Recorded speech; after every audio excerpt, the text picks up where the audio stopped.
Alright, hello ladies and gentlemen, welcome back to Hate Live for August 10th, 2017. This is segment 2, so if you have not seen segment 1 and you're watching this on YouTube, I recommend you go watch it. It is a separate video. If you're here on live stream, welcome back from the commercial break. Segment 2 is going to cover current events, and I currently have, let's see, 1, 2, 3 different current events in gaming that I'd like to talk about. I actually have to talk about my schedule for this weekend and try to gauge interest from you, the viewers. And then we got to talk about world news. I got one major story I want to talk about, okay? So let's get started. Let's jump right into it. Let's start with gaming news before we get to the heavy stuff of world news, all right? So gaming news, there's a lot of stuff to talk about. Jeez, where do I even start with all the topics we've got to discuss? Let's go with the lighter discussion, all right? Let's talk a little bit about this game that released this week, that was getting at least some kind of media push, and I know for a fact, and I'll explain why in a moment, why I know it was getting media push. A game called Lawbreakers. Any of you heard this game, Lawbreakers? Okay. Made by Cliff Bleszinski, the guy behind Gears of War, right?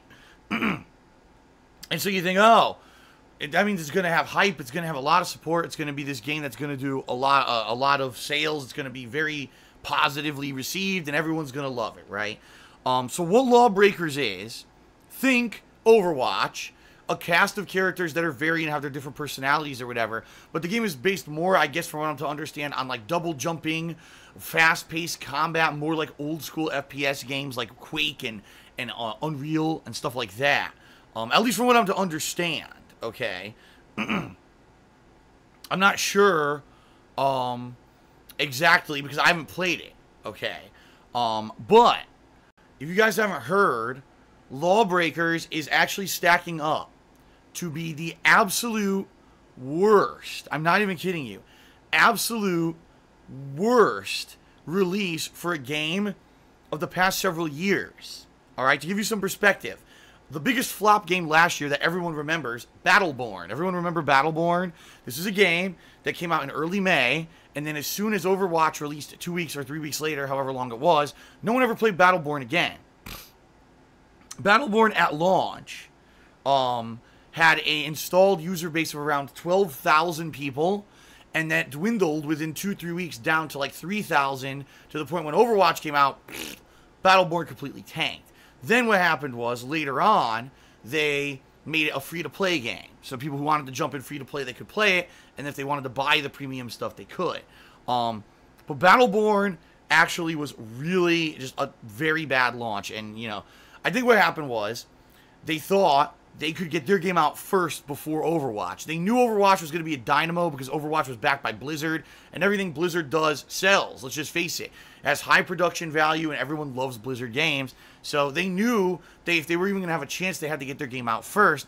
But they got the game out, and it ran really poorly on consoles. It's sometimes sub 30 frames per second, so it looked like shit running on consoles.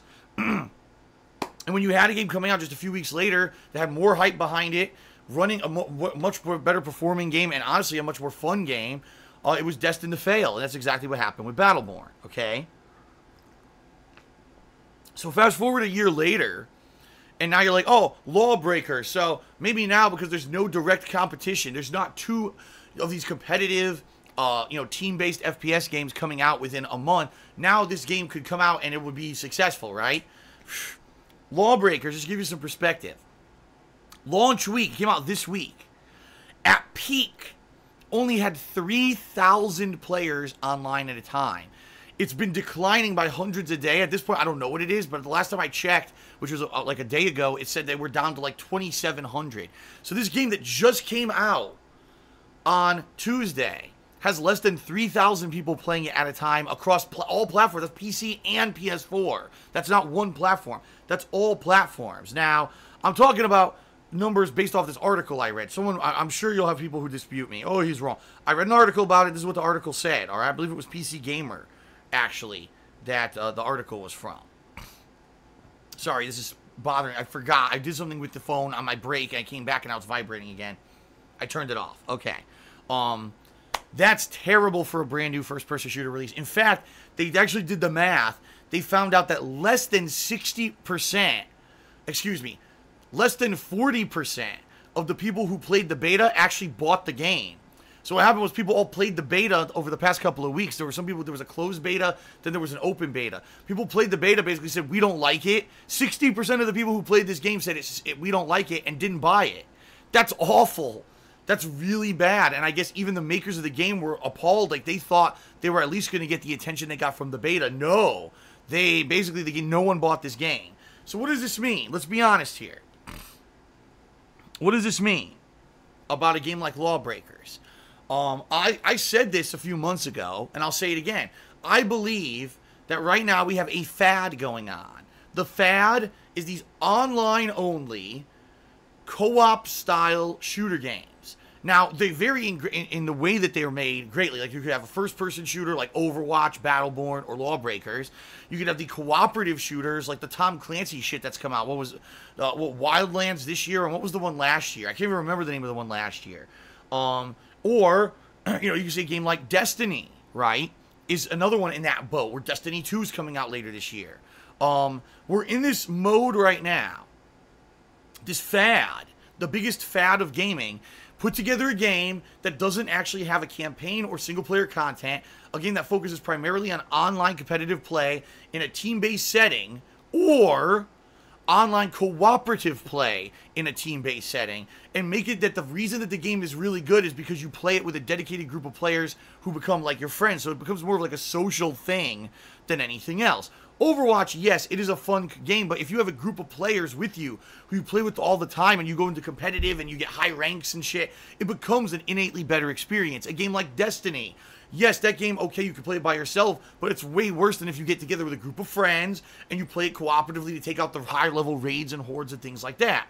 This is the fad of games right now, okay?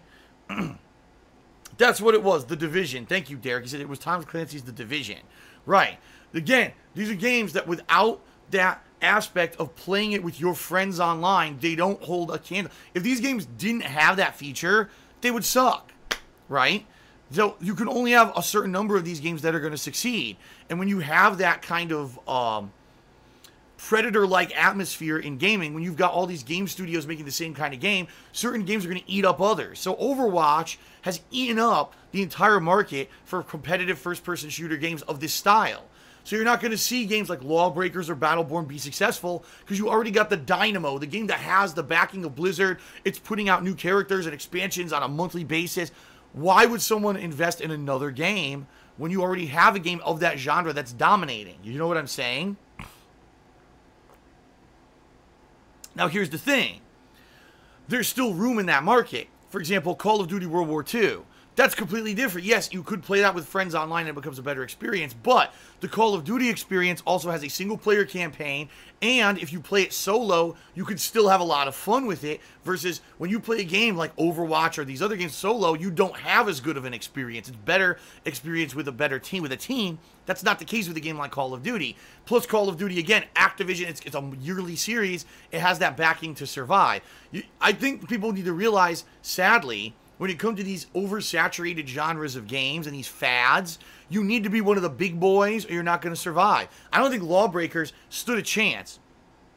A couple months ago, I actually got an email from the PR company that was trying to sell Lawbreakers to the internet. They actually saw me as a popular YouTuber and they said, would you be interested in covering Lawbreakers? We'd actually like to fly you out to our studio and show you behind the scenes of this game being designed by Cliff Bleszinski, what it is, and it will allow you to film certain things, and will allow you to do this. And you basically, they wanted to fly me out there to promote Lawbreakers. Now, obviously, I couldn't do that. I was busy with my own shit. At this point, I didn't even know if the business was going to hold together, so I never really responded or had anything to do with that. But I'm assuming there were probably much bigger YouTubers than me who got the same email and probably went out there and got paid and got their asses kissed and probably promoted the hell out of the game. And even that didn't save the game. The game flopped.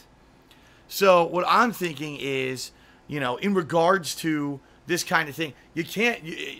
when you have a fad, it has to be one of the big guys. So I could see companies like Blizzard, Activision, they could still make these games and be successful. But when you have an oversaturated market, you can't have a third party come in and release a game like Lawbreakers and expect that it's going to be successful. I just don't think that there's enough demand.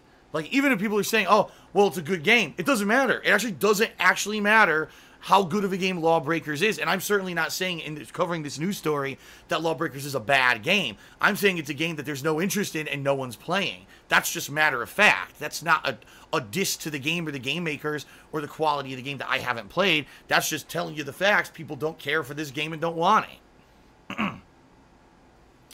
So there you go. That's the first news story. Let's see, what should I cover next? All right, next let's cover this. I talked about this on a pre-stream last week, but I want to cover it as a full news story here on the show because I want to see what kind of discussion it drums up. For the first time ever, YouTubers who make a living on YouTube are suing YouTube. This is something I've talked about for years. Over the years, YouTube has systematically made sweeping changes to the business, to the website, to the way that they pay out money and ads, the way that they divvy out ads, the way that they have a copyright strike system, all these things that have massively negatively affected YouTubers who do it full time. And over the years, people have always said to me, Phil, why don't you sue YouTube? And I'm like, well, there's two reasons. Number one, because I'm not filthy rich. And to actually sue YouTube, you would have to have a serious lawsuit created, a legal team. You have to be able to hash it out in court and battle in court for years. And I can't do that. Number two, I need YouTube. Right now, I can't just say fuck YouTube and leave them. That's a significant source of my income. To sue the company that's giving me a significant amount of income means that basically I'm going to have to be detached from them because more than likely they're going to give me the boo.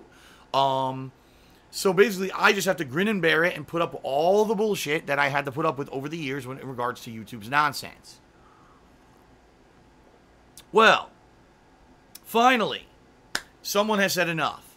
And if you don't know who it is, it's a YouTube channel called ZombieGoBoom. Apparently what they do is they made videos where it was them with like toy weapons and stuff, but it was edited videos where they would attack zombies and shoot zombies. Think The Walking Dead, but more comedy. It wasn't serious like The Walking Dead gore and stuff, people being ripped apart. There was gore, but it was more of a comedy setting. But they would integrate that kind of stuff into game playthroughs, game footage, covering of games, reviews, and stuff like that. So, this YouTube channel, I believe they said they had like 1.9 million subscribers. Their videos would get hundreds of thousands of views each, And they would make, roughly, and I know because I read the lawsuit, roughly they were making anywhere from $10,000 to $15,000 a month on their YouTube channel. That's a lot of money for a YouTube channel, okay? Most people don't make that much money. I don't make that much money. Are you kidding me? Not even fucking close. They're making a ton of money on their YouTube channel alone. Now, also, because they were big and popular on YouTube, they were getting all kinds of sponsorship deals. They were having companies come in and say, will you play our game? We'll pay you this much for this video because the video will get this much exposure, yada, yada, yada. So they were also on the side from making that much money on monthly. They were making tons of money on sponsorship deals and the like. So roughly when you think about it, they were probably making $200,000-$300,000 a year, if not more, on this YouTube channel as a business. And they actually, because of that, hired a team of people. They employed people to come in and work on these videos. It was a business, actually is a legally registered business. All right.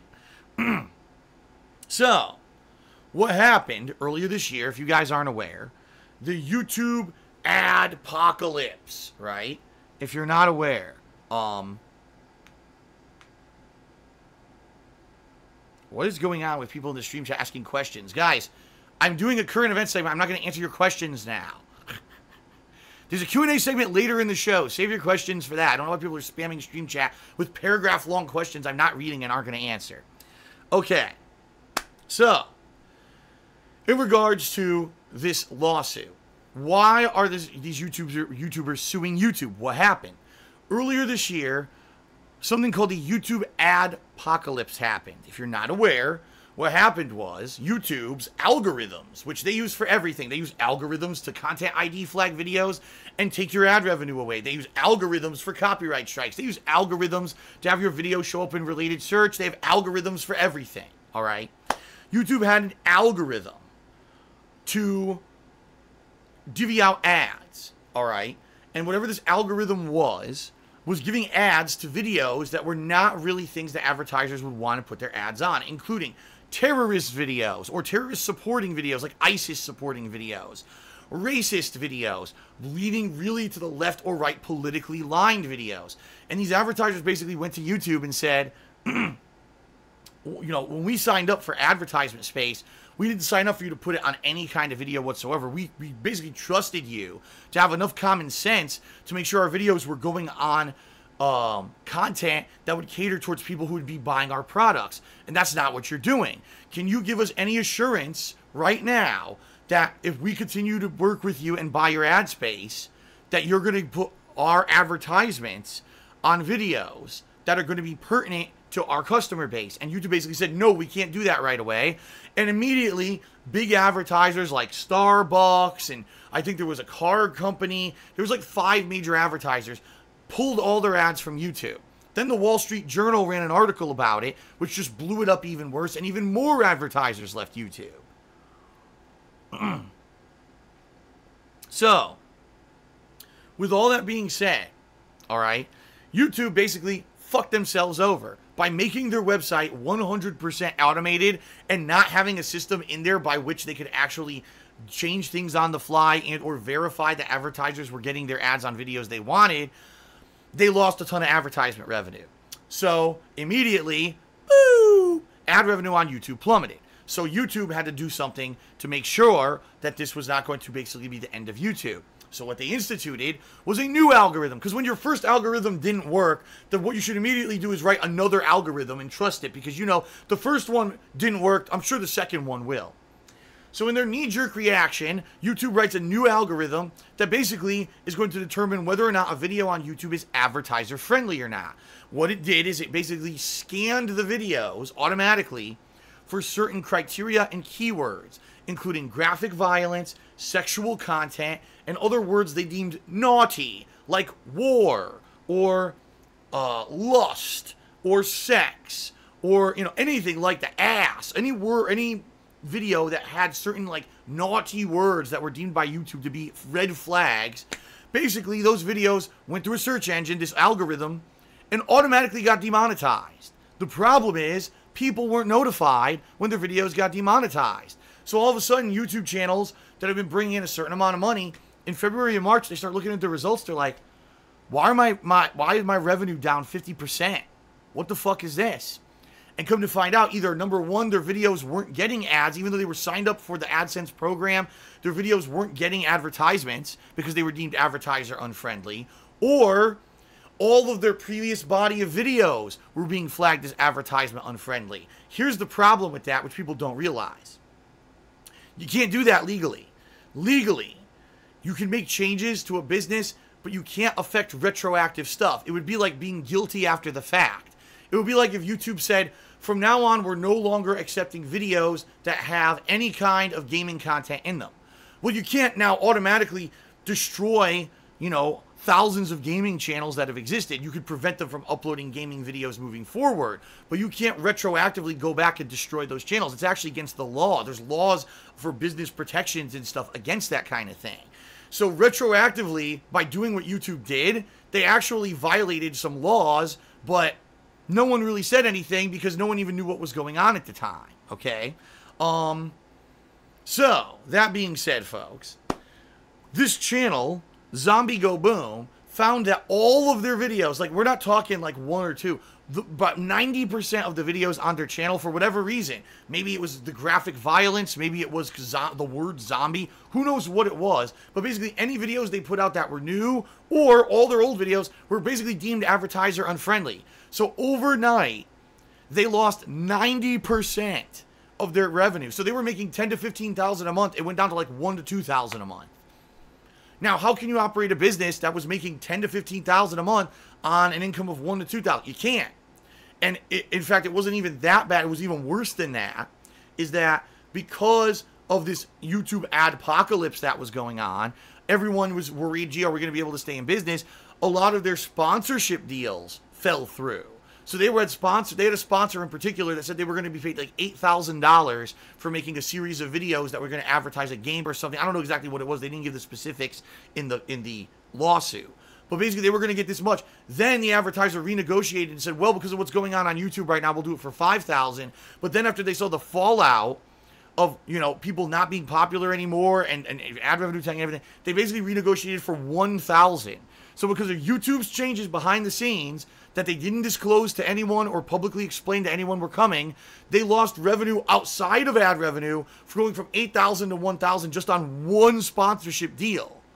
I mean, that's crazy. That's fucking crazy. Now,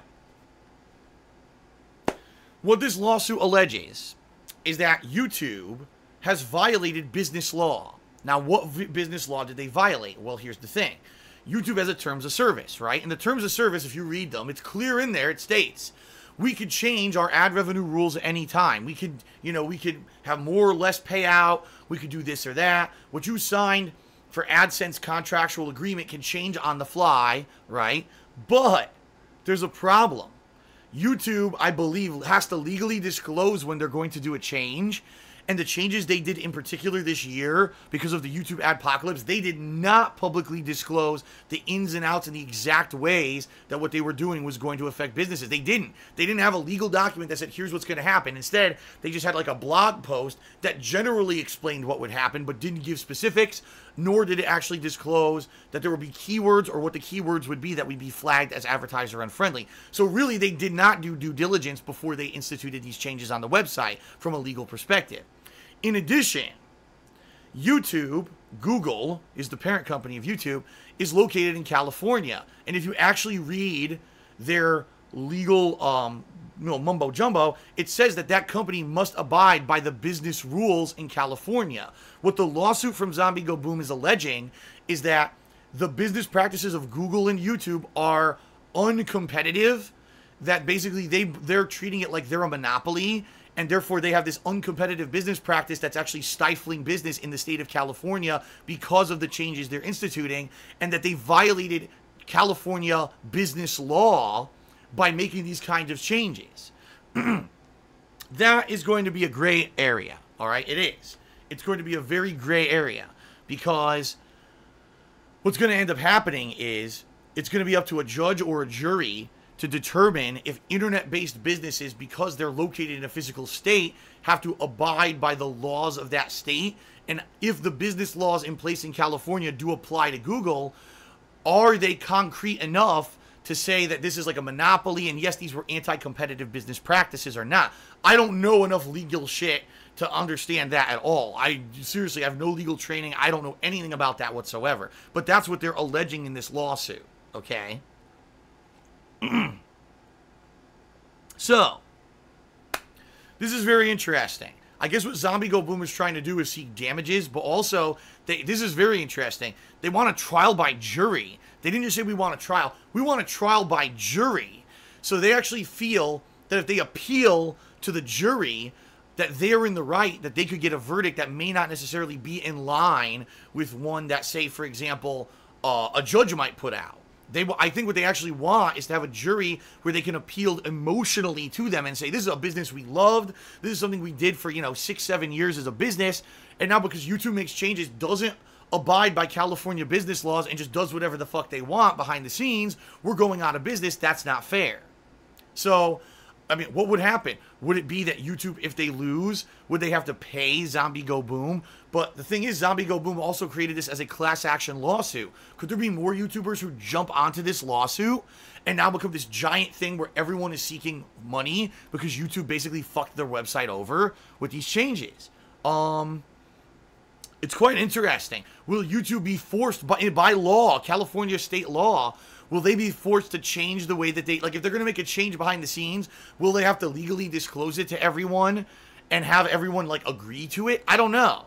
I don't understand. Again, I don't know the legality of things. I certainly don't have a legal education in that regard to basically answer those kind of questions. But what I do know is this is the first time ever that someone has stepped up to YouTube and kind of challenged them and said, enough is enough. Yes, you are the monopoly of video sharing. We can't go anywhere else on the internet and make a living doing videos. It just doesn't exist, all right?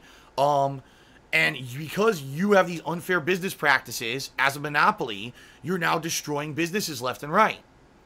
I could firsthand tell you, tons of changes YouTube have made over the years without disclosing them directly to me legally have fucked over my business. It's true.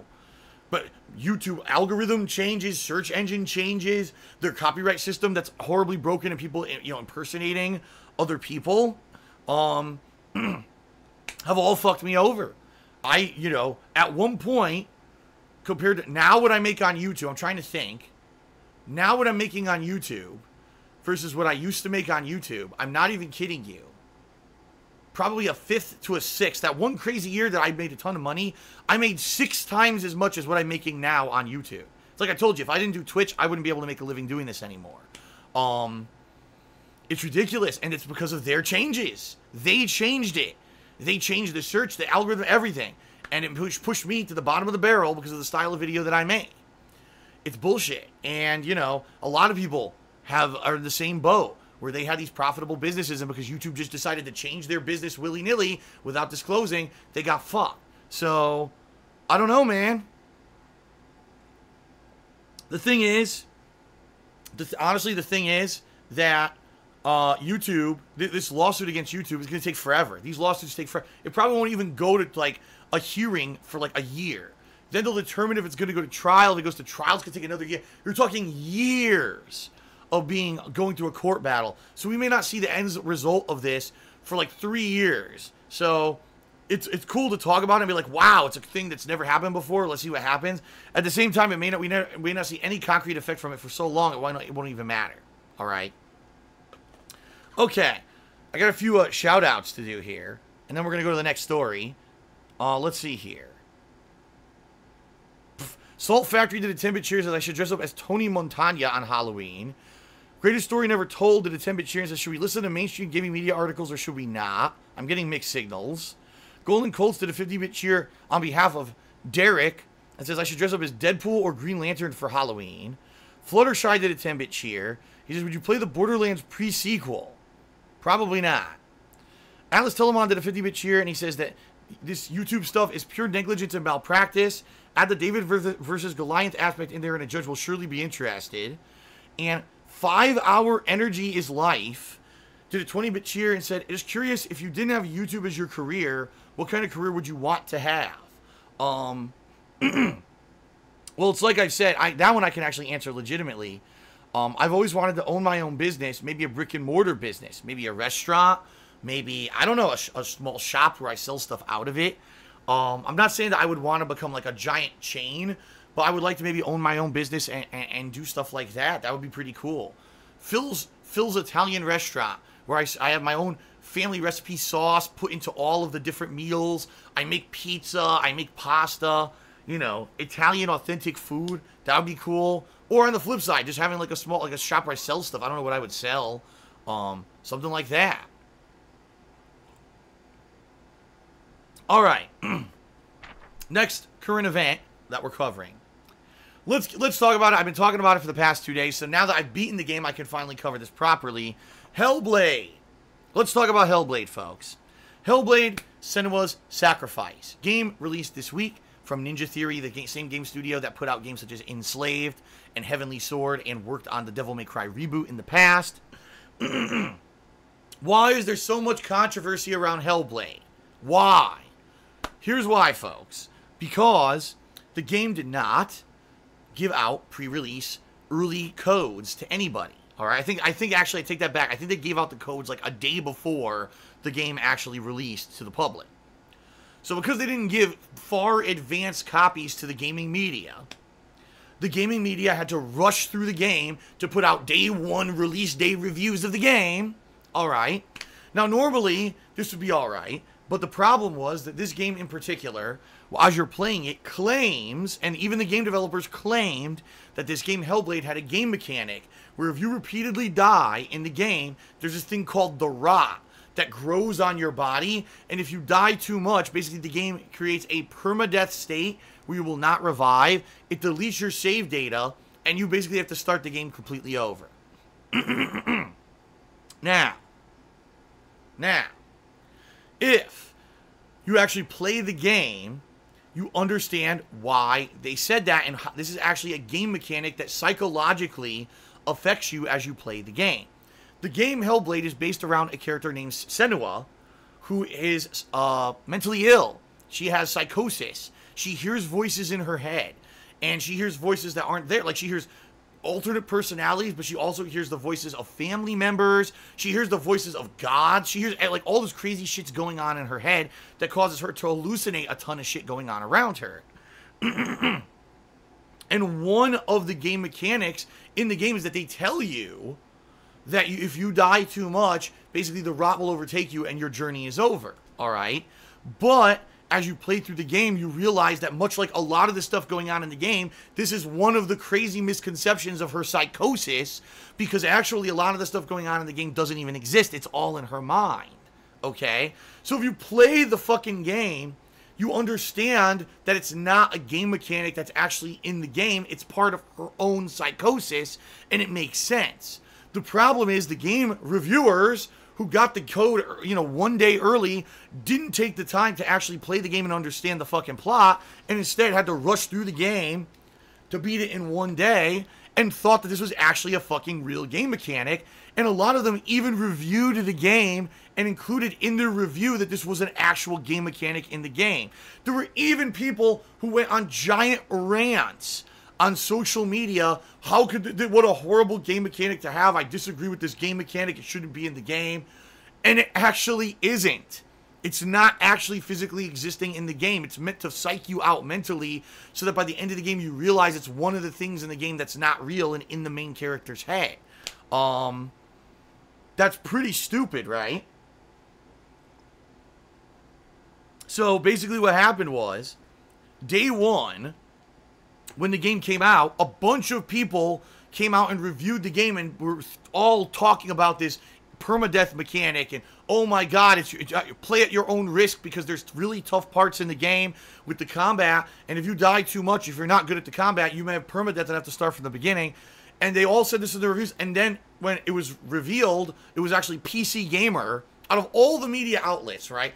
IGN, GameSpot, Kotaku, was Giant Bomb, and then you got the big gaming YouTubers who all were reviewing this game early, right? Because they got the 1 day early code or whatever. PC Gamer said, gee, maybe we should actually be like legitimate journalists and actually do the research before we say something. So let's actually see if this game mechanic exists. And they live had someone play the game, all right? And basically, oh my god, why are people still asking? Guys, why are you asking questions in the stream chat? It's not the Q&A segment yet. I'm doing current events. You're wasting your time posting giant paragraph long questions in the stream chat. Please stop. They didn't listen the first time. Okay. So, as I was saying, PC Gamer said, we're actually live going to play through the game and purposely fucking die a ton. And it was around the 50th death when they realized this game mechanic doesn't exist. Here's what really happens, is during the course of the game, naturally this rot kind of progresses on the main character to the end of the game when you actually realize, oh, it's part of the game's plot. It's not an actual game mechanic. So naturally through the course of the game, you're going to die anyway, and you'll notice that the rot is progressing, but it doesn't necessarily tie into the amount that you die. And PC Gamer realized this and put out a big article saying, guess what, guys, we found out it's false, so all of the reviews are wrong.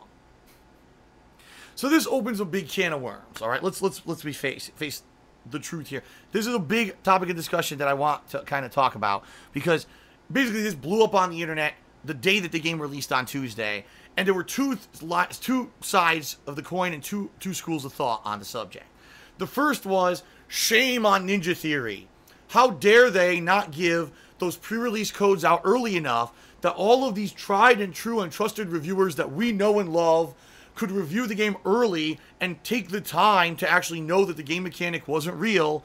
And shame on them for even saying the game mechanic existed, because they lied to those reviewers, leading to them to be, mistakenly, dishonest in their reviews. Shame. This is all Ninja Theory's fault.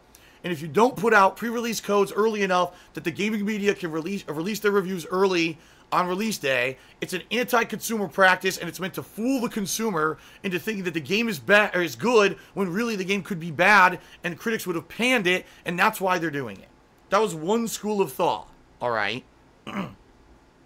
The other school of thought is the complete opposite. That basically Ninja Theory did the right thing, that there's too many game reviewers out there that don't do a good job when they get advanced copies of games, and they basically review unfinished versions of the games because of day one patches they don't get, or they review games that don't have the online components implemented and then rate it way lower than it should, or they're just dicks, and because they have a deadline, they rush the fuck through the game and give it a score that it doesn't deserve, whether higher or lower.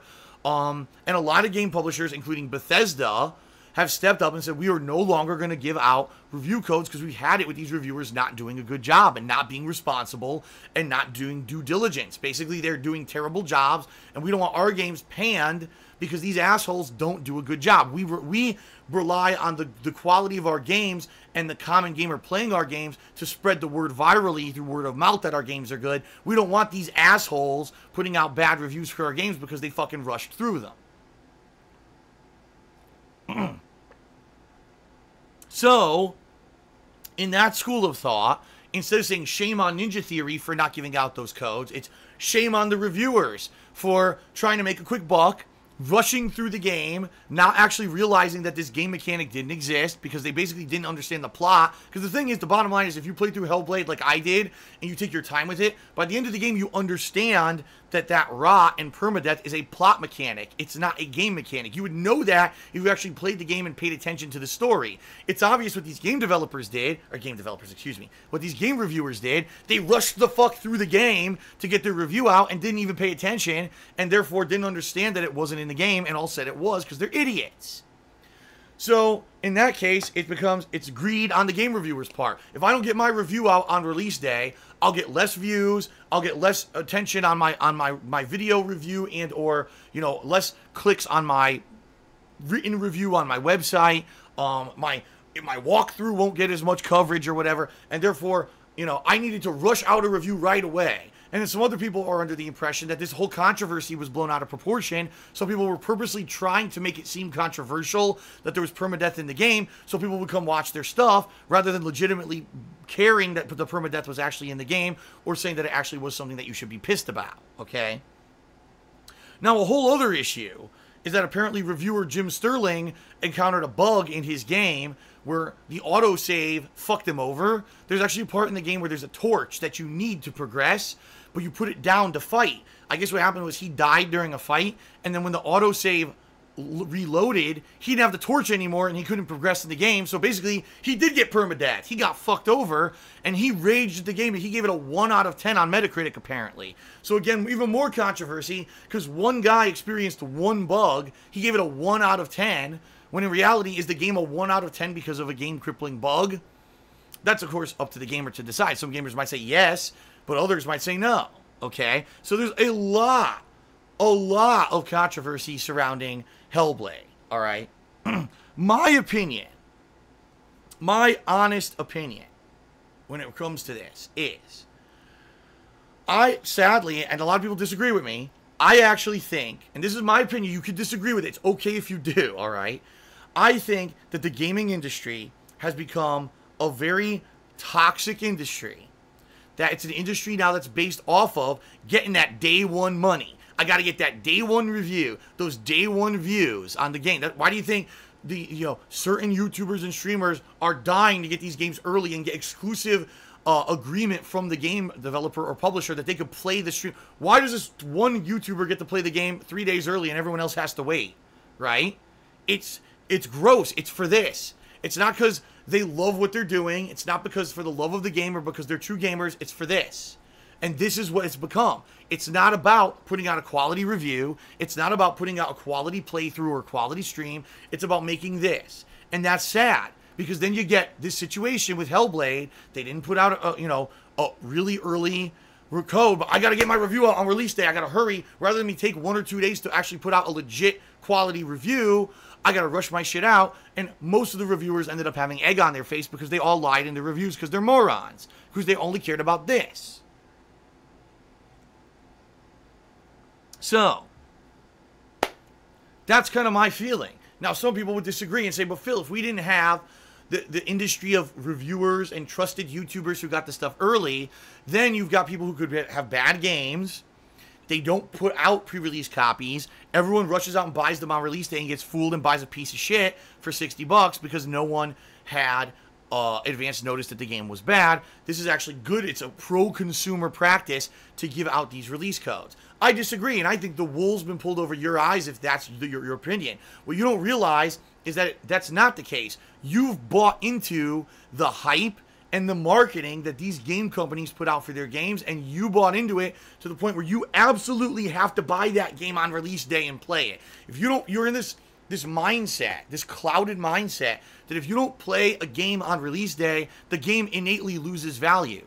That's not true. Just because you didn't play a game on its release day doesn't make it a worse game than if you played it 2 days later. It just is. It's the same game. All right? You could very much wait for a game to come out on release day. Some people take the risk of buying it. They play it. They do a playthrough or review it within a day or two, right? Now, you actually have legitimate reviews and gameplay on the internet. Not some asshole who rushed through the fucking game to put out a review. And you have that on the internet. You could look for yourself, judge for yourself if this is a game that you want to experience, and then make an informed decision and go fucking buy the game for yourself. Instead of, I gotta have it on release day, so I gotta know from this elitist group of people who get the game early if the game's any good, man, because I have no fucking self-control, and I gotta run to the fucking store and buy it immediately the moment it hits the shelf, because I gotta be in the hype of the moment and be the person who plays it the very moment it releases. Get that out of your fucking head, man. Like, seriously, like, that has to stop. That mentality that's been ingrained in all of us as gamers through the marketing and hype and bullshit from these game publishers has to stop. If we were all more responsible and we weren't about having to play it at the moment of release and not caring about that, then this whole practice of people putting out shitty reviews and rushing through the games and lying and doing a bad job of being gaming journalists would go away, because we wouldn't need any of them. You wouldn't need to read IGN, Metacritic. We wouldn't need it. Because we would all just wait a day or two, go to the internet, check a playthrough or a stream or a review from a legit gamer who's not in it for this, and end up fucking getting a legitimate idea of what the game is and if you should buy it. But that's the problem. We've all been brainwashed into that we need the game immediately. It's the same fucking game if you play it 2 or 3 days later. Get this, folks. Some people don't have the money to buy games on release. Some people actually have to wait to buy games a couple months after release, and they don't get to experience these big AAA games at launch. And those people actually get to make informed decisions on what games they buy, because by then everyone knows if the game's good or not. They don't have to rely on this day one rushed review. I 1,000,000% disagree with this whole early bullshit practice. I'm sorry, it would be one thing if, oh, there was one situation of a bad review, or there was one situation where things went wrong. This has now become a common fucking practice, where these you read the review, and the review will say all this stuff, and then the review number doesn't even match what it says in the fucking text of the review. Or the reviewer got so butthurt over one thing, I'm gonna say it, Jim Sterling, got so angry at this one bug of the game, he gives it a 1 out of 10 on Metacritic, right? This has to stop. We can't have this determine what games are going to be purchased in our fucking gaming industry anymore. We just can't. You can't have that. This cannot be the determining factor anymore. Because the bottom line is this is my opinion now. Hellblade is not an amazing, groundbreaking 10 out of 10 video game. But it's also not terrible. I'd say it's a good game if you like narrative based games, because the game is very combat heavy, but it's very repetitive and basic. The game has a lot of puzzles, but the puzzles are very repetitive and basic. Really, the thing that shines about the game are the graphics and the story. And if you're into that, you're really gonna like Hellblade. You're gonna like the game. The problem is right now, the reviews are all fucked. Some reviews say it's great, some reviews say it's bad. You read a road review, it's a butthurt guy because of a game bug. You read another review, it's a whole bitching about permadeath that doesn't exist in the game. So now no one knows what to fucking believe about this game that actually, honestly, for Ninja Theory, who apparently is a game dev team of only 20 people, that is an outstanding game. I was blown away by how good that game fucking looked. When I started playing it, I was like, holy shit, this game actually is from an indie studio. I couldn't believe it. But how many people now will purposely skip the game because of this guy who bitched and this guy who gave misinformation and this and that? That's the problem, is that first impressions are everything. A lot of people never bought the Xbox One because they still believe that it had that online only requirement, or the fact that you can't trade in games. They still believe that because that's what they were told the first news about Xbox One. They don't even know that the Xbox One did away with all that shit. So people hear at the beginning, oh my god, it has permadeath, and permadeath is a bad mechanic. Oh my god, there's a game bug that cripples the game. Well, I'm not buying it now. And that's a shame, because you might miss out on a game that's actually good because of the irresponsibility of these people who had to rush out their fucking reviews for this, instead of actually legitimately putting out something that represents the quality of the game because they did due diligence and they cared about the integrity of what they do instead of fucking this. And that's sad. All right. I'm going to do a few shout-outs, then we're going to take a break. I know I still have a current event to go through, but at this point, I got to take a break for my voice, okay? So, let's see here. Holy crap. Got to go all the way down. A lot of cheers here. Rockstar did a 10-bit cheer and says, would I ever do hate live in the nude? Well, I'm not against being in the nude, but I'm pretty sure that Twitch and YouTube would have an issue with that, and I'd be banned from both sites, so I don't think I could do that. Kekin did a 101-bit cheer, and he says, Spec Ops The Line did it better. A mechanical trick that doesn't betray the story or bait the player into thinking it was something it wasn't. And Giant Bomb's Brad Shoemaker didn't mention the rot mechanic. They just gave it a 4 out of 5 star review. Okay. Listen, I don't know what the mainstream game guys did. I was just mentioning them because I was saying here's a bunch of studios, you know, who are the mainstream guys out there. I wasn't saying specifically IGN was irresponsible. I'm just saying these are the major guys. Fair enough. Atlas Telemon did a 101-bit cheer, and he says, look what happens when one of Phil's KO Gaming reviews shows up in the search engine, more views than the major reviewers. Yeah. See what happens? I'm talking about changes to YouTube over the years and the algorithms and shit, right? My KO Gaming review of, what the fuck was it? Homefront, The Revolution, actually showed up because it was a negative review, and the search algorithms on YouTube and ends up getting 1 million views and makes me a bunch of money, versus my other videos, because they're not overly negative, don't show up in the algorithm, and I don't make any money. And sadly, that's the problem with YouTube. If you are negative, if you're about drama, your videos will get high in the search rankings. If you're positive, you're fucking might as well not even make the video. Seriously. Because that's what gets views on YouTube today, and that's what's gross about YouTube. Through their own changes they made to their algorithms, turned their website from a website where people with talent and people who are positive could be discovered and known and become famous and make money, became a website now of all negative, toxic shit because of the shit that they did behind the scenes. And it's gross. Kekin did another cheer. He says, Bethesda says they don't want to give reviewers early copies, but then they give influencers early copies and allow them to release videos. See, and I disagree with that too. We're just going to give this elitist group early stuff. That's bullshit. Everyone should just buy the fucking game and play it on release day together, or wait a couple days and buy it after you hear what people say about the game. No one should get this elitist, advanced treatment of getting the games early, because then it creates a situation we're in right now with Hellblade. Kekin also said Prey had close to no pre-release coverage and got picked up by almost no one. That's true. It had almost no pre-release coverage at all. It's a great game. Prey is a very good game, and it didn't sell well, from what I'm to understand, because no one really talked about it. Rockstar did another 10-bit cheer. He says, if you buy a game too quick, it's like pooping too much and you might get hemorrhoids. Interesting comparison. And that Anonymous did a 10-bit cheer and insulted Jim Sterling. I'm not going to read that. You know, I'm not... The points I'm making in my opinions about the Hellblade situation is not to pick on a certain YouTuber. I mean, I also have had moments where a one game bug pissed me the fuck off and would make me sour my experience of a game, okay? So I'm not trying to pick on Jim. I'm not trying to pick on any particular people or outlets. I'm just saying the whole practice of the pre-release like they do now, in my opinion, is fucking wrong, okay?